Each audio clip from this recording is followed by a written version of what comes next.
Okay, I'm going to start at the first section around the apron. I'll just see how long it takes to make it just a little smooth. It's going to be loud, and I'm not going to edit the audio, so I'm warning you.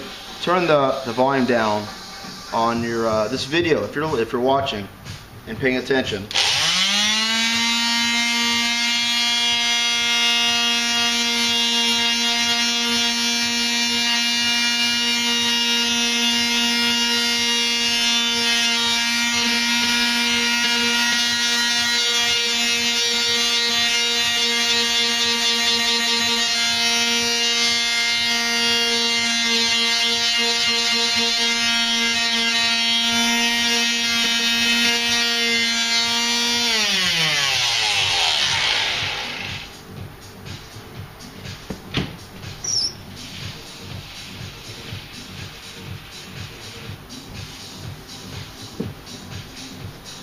So not much comes off, and it's a lot smoother. It doesn't really take much work, but to make it a lot smoother.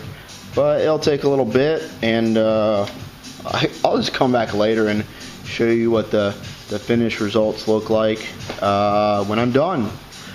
Thanks for watching this part.